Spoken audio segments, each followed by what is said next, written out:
Hello, dear students and viewers. Welcome to our online class. Myself, Pritam Goswami, Assistant Teacher, Bodhaghat Public High School, Srimangol. I hope you all are very well by the grace of Almighty, and I am also fine. Today, I will discuss English grammar for class 7. Our today's topic is preposition. I explain it very easy way. Let's start. Preposition.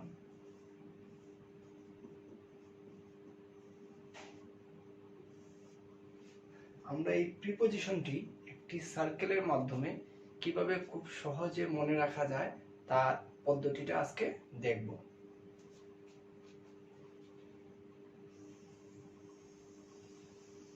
মনে করো এই বৃত্তটিকে, এই সার্কেলটিকে আমরা একটা object ধরলাম।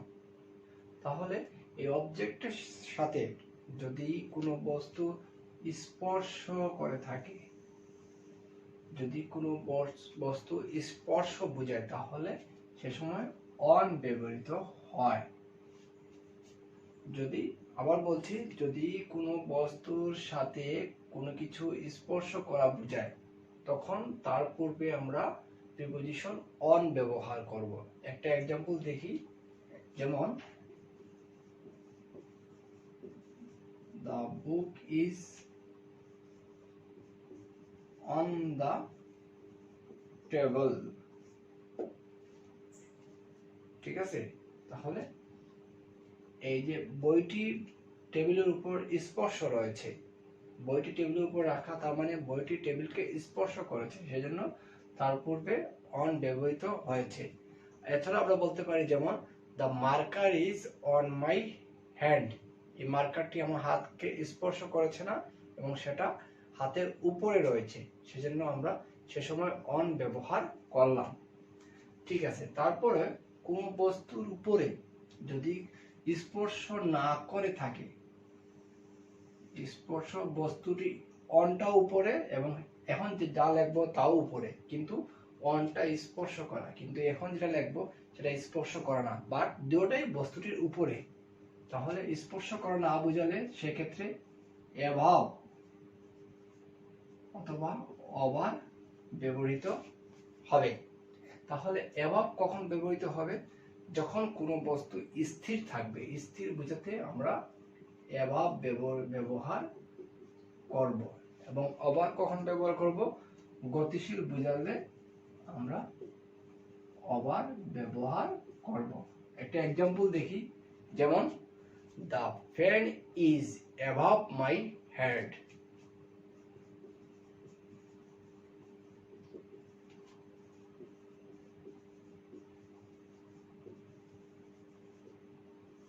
the fan is above my head, অথবা বলতে পারি the lights are above my head। তাহলে স্থির বোঝালে অ্যাবভ বসে, যেহেতু ফ্যান এবং লাইটটি আমার মাথার উপর স্থির অবস্থায় রয়েছে, তাদের পজিশনটি স্থির বোঝাচ্ছে। স্থির বোঝালে আমরা অ্যাবভ ব্যবহার করবো। এখন ওভার সেটাও উপরে, যখন গতিশীল থাকবে তখন আমরা ওভার ব্যবহার করব।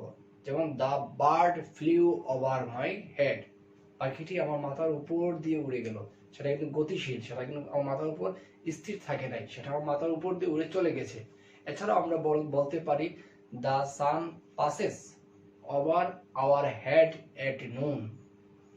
আমি এক্সাম্পলটা লিখে দিই তোমাদেরকে, আমাদের বুঝতে সুবিধা হবে। যেমন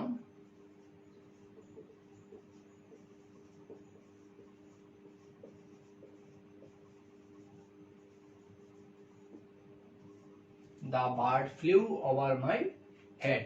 তাহলে আমরা স্পর্শ থাকলে পেলাম অন ব্যবহৃত করব, এবং স্পর্শ না থাকলে উপরে বোঝালে, স্থির বোঝালে অ্যাভাব, এবং গতিশীল বোঝালে ওভার ব্যবহার করব। এখন আমরা আসি, কোনো অবজেক্টের নিচে কিছু থাকলে, কোনো বস্তুর নিচে কোনো কিছু অবস্থান করলে তখন আমরা কি ব্যবহার করব।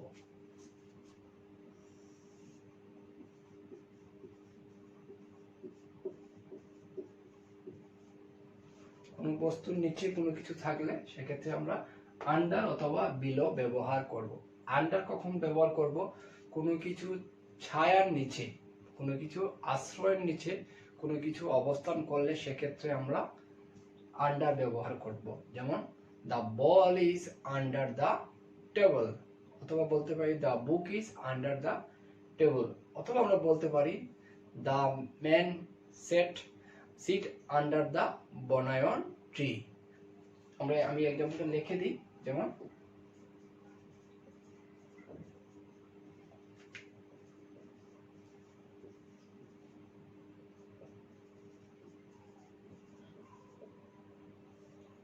the ball is under the table। এখন বিলো সমান কোন জিনিসের নিচে আরেকটা জিনিস অবস্থান করলে তখন আমরা বিলো ব্যবহার করি। The picture is below the wall clock। আমি লিখে দিই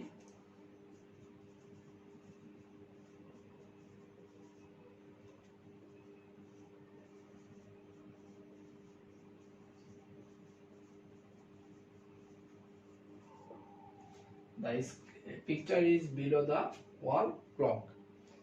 তাহলে উপরে গেল নিচে গেল। এখন বড় কোনো কিছু বোঝালে কি বসে? যদি বড় কোনো জিনিস কিছু বোঝায় তার পূর্বে ইন বসে, এবং এই বড়টার চাইতে যদি ছোট কোনো জিনিস বোঝায়, ছোট কোনো জিনিস বোঝালে তার পূর্বে অ্যাট বসে। যেমন লিখতে পারি I live in Bangladesh at Sylhet. সিলেটের চাইতে অবশ্যই বাংলাদেশটা অনেক বড়, সেজন্য আমরা বাংলাদেশের আগে ইন দিব এবং সিলেটের আগে অ্যাট দিব। এছাড়াও লিখতে পারি I live in Sylhet at Sreemangal. আমি লিখে দিই তোমাদেরকে এক্সাম্পলটা।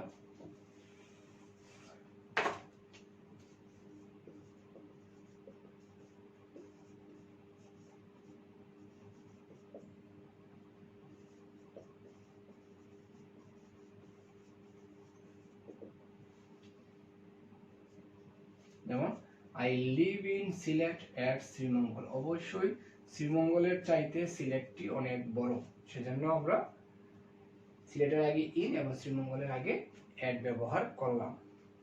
এখন কোনো কিছুর ভিতর দিয়ে যদি কোনো কিছু চলে যায় তাহলে কি বসবে? তাহলে বসবে থ্রু, অথবা বসবে অ্যাক্রস, অথবা বসবে ইনটু। এই তিনটি জিনিস রয়েছে। এখন তিনটি জিনিস কোন সময় তিনটি জিনিস বসবে সেটা এক্সাম্পল লিখি আমরা। থ্রু বসবে যখন কোনো কিছুর ভিতর দিয়ে কোনো কিছু চলে গেলে তখন আমরা থ্রু ব্যবহার করব। যেমন the boy ran through the jungle, বা আমরা বলতে পারি the bullet went through his body। আমি লিখে দিচ্ছি এক্সাম্পলটা।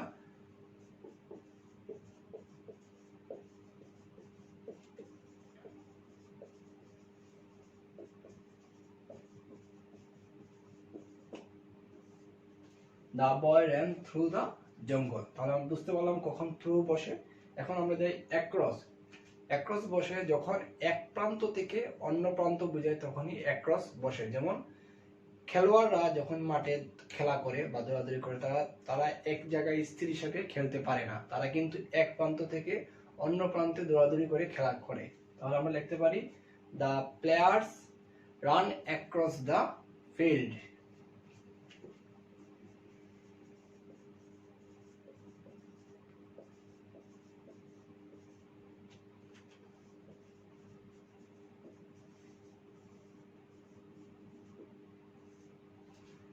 এখন ইনটু। ইনটু কখন ব্যবহৃত হয়? যখন ভিতর থেকে কোনো কিছু ভিতরে, বাইরে থেকে কোনো কিছু ভিতরে প্রবেশ করে তখন আমরা ইনটু ব্যবহার করি। যেমন the teacher entered into the classroom, বা I run into my home. আমি লিখে দিচ্ছি এক্সাম্পলটি। দ্য টিচার এন্টার্ড into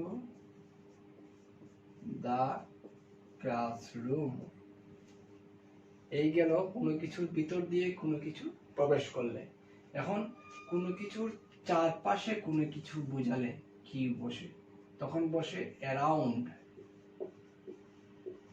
অথবা ব্যবহৃত হয় রাউন্ড। চারপাশে বোঝালে এই দুটো জিনিস ব্যবহৃত হয়। এখন কখন ব্যবহৃত হয় অ্যারাউন্ড, কখন ব্যবহৃত হয় রাউন্ড? অ্যারাউন্ড ব্যবহৃত হয় যখন কোনো কিছু স্থির থাকে, চারপাশে কোনো কিছু স্থির বোঝাতে অ্যারাউন্ড ব্যবহৃত হয়। এবার রাউন্ড ব্যবহৃত হয় চারপাশে কোনো কিছু গতিশীল বোঝালে, তখন রাউন্ড ব্যবহৃত হয়। গতিশীল বোঝাতে রাউন্ড ব্যবহৃত হয়। এখন স্থির আমরা একটা এক্সাম্পল দিতে পারি, যেমন there is a garden around the building.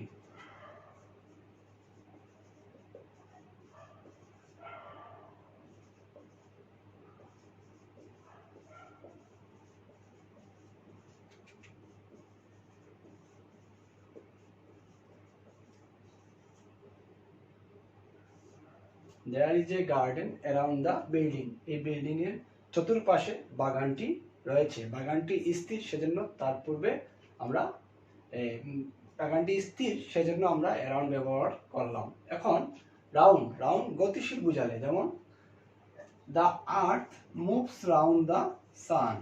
The earth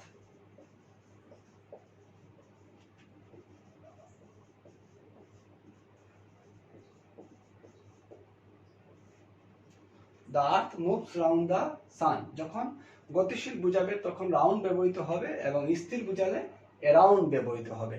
দুটোটাই চারপাশ, চারপাশকে কেন্দ্র করে।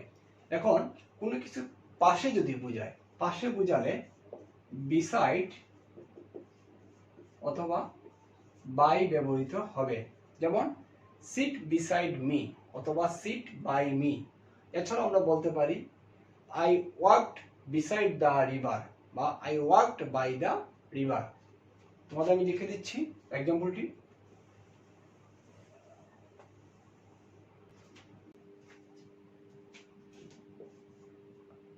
I walked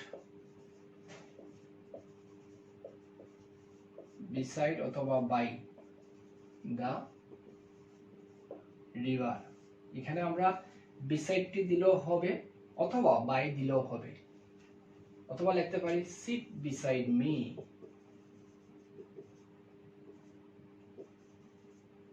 অথবা sit by me, যে কোনো একটা দিলেই হবে। তাহলে আমরা পাশে গেলাম।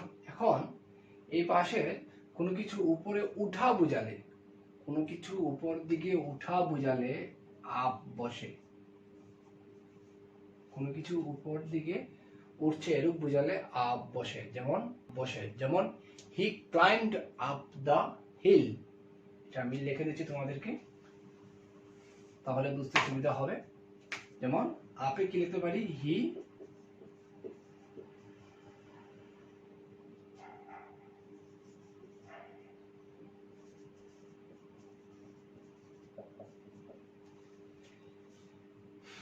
কি লিখলাম, হি ক্লাইম্বড আপ দ্য হিল। এখন কোনো কিছু নিচে বোঝালে, নিচে কোনো কিছু নামা বোঝালে তখন ব্যবহৃত হবে ডাউন। ডাউন, যেমন the tears ran down her face, অথবা আমরা বলতে পারি the stone rolled down the hill। যেমন দ্য স্টোন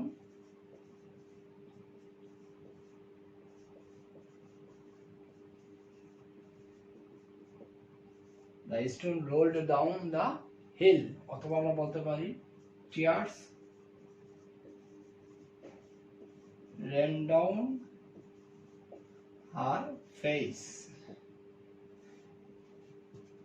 তাহলে আমি তোমাদেরকে এই একটি সার্কেলের মাধ্যমে প্রিপোজিশনের যে বেসিক ইম্পর্টেন্ট যেগুলো রয়েছে সেগুলো বোঝানোর চেষ্টা করলাম। আশা করি তোমরা সেটা বুঝতে পেরেছো, এবং তোমরা অবশ্যই এই চিত্রটা মনে করবে। এই চিত্রটা মনে করলে তোমরা প্রিপোজিশনটা খুব সহজে আনসার করতে পারবে, এবং তোমরা বেশি বেশি প্র্যাকটিস করবে। আজ এ পর্যন্তই। পরবর্তী অন্য আরেকটি ক্লাস নিয়ে হাজির হব। সে পর্যন্ত তোমরা ভালো থাকো, এবং এটা বাসায় অবশ্যই বারে বারে প্র্যাকটিস করতে থাকবে, এবং এই চিত্রটি মনে করবে। চিত্রটি তোমরা যদি মনে করতে পারো তাহলে প্রিপোজিশনটা খুব সহজেই আয়ত্ত করতে পারবে, আনসার করতে পারবে, উত্তর দিতে পারবে। আজ এ পর্যন্তই। তোমরা সবাই ভালো থাকো।